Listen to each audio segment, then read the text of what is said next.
Okay, I think it's about time to finish up the series, at least for now. That's the last one I've written on it. I think we'll end on a fairly good note, a very good one. We're gonna talk about Oben today, and Oben was the lead cook back in 1976. I can't remember how long he was there after that, but he'd been cooking, I guess, all his life. Um, However old that was, I was just 18, so everybody looked old to me. It's just 30 looked ancient to me. But he could have been 35. He could have been 55. I mean, I don't really know. He just was ageless in that way. Um, he wasn't as thin as some of the cooks were, but he wasn't fat either. It's almost impossible to be fat in a job like that. You just run too much. He wore his shirts really loose and his pants really baggy, and it kind of gave him a kind of a kind of a cartoon-like appearance. He looked like somebody would draw as a representative for a cook. On the rare occasion when he had to lift his hat to wipe his brow, he'd reveal a real shiny head. Yeah, he had a little more hair than I've got now. Yeah, it was longer, and he wore it over. But he was balding, and he just looked. Yeah, he looked like I said, the representative of what you'd think a cook is supposed to look like in one of those Tom and Jerry cartoons or something like that.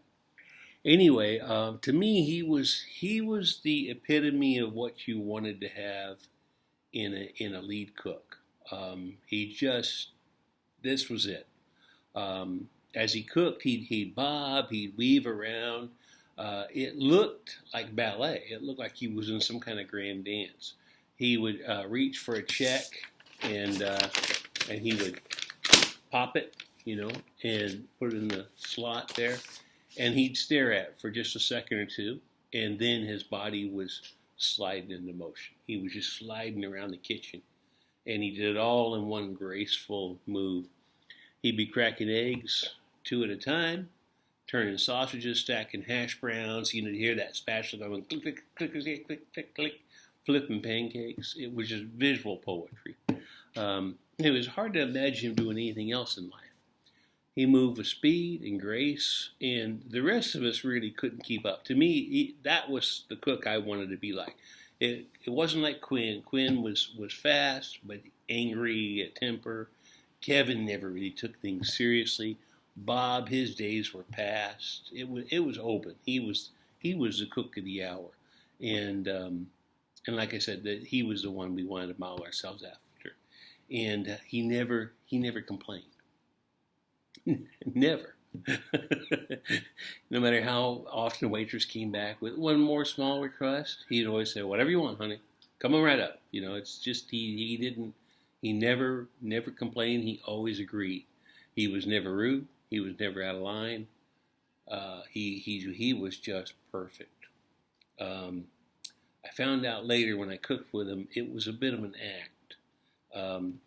I would see him roll his eyes, you know, or the slightly he would get if he was angry, he'd really pop that check.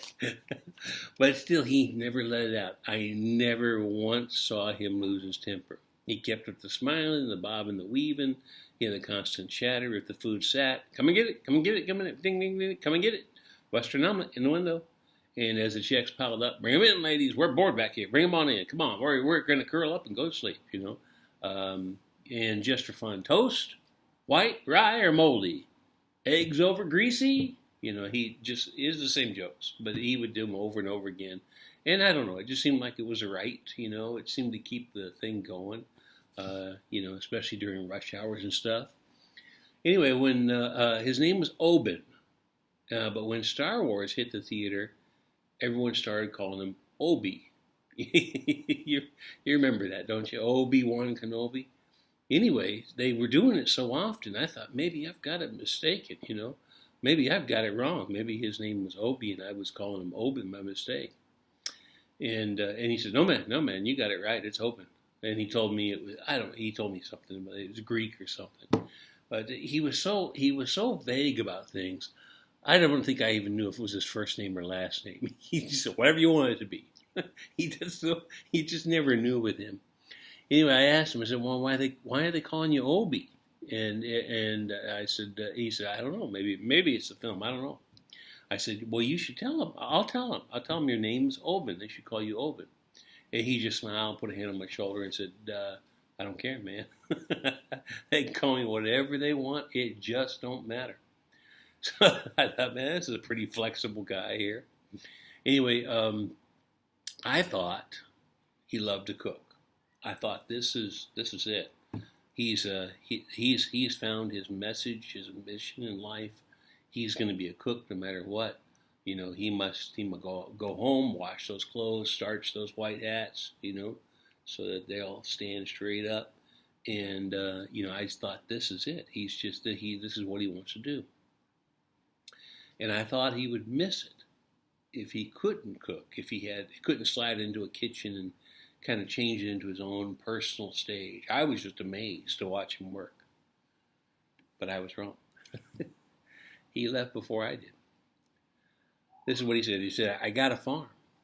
I'm going to stay home and play with the pigs." That's exactly what he said. "I'm going to play with the pigs." He'd even hold his hands up there like he's looking at a pig. "I'm going to stay home and play with the pigs." His wife was a nurse, another kind of blue-collar job. I know they can get paid well, but it's kind of like similar to the cooking. It's a lot of hard work on your feet. Anyway, for the longest time, they desperately needed both incomes. But now the kids were grown, the bills were low, and they had a farm that needed some tender loving care. And she said, "I can quit." He'd been asking for some time. He wanted to leave the restaurant and go home and play with the pigs.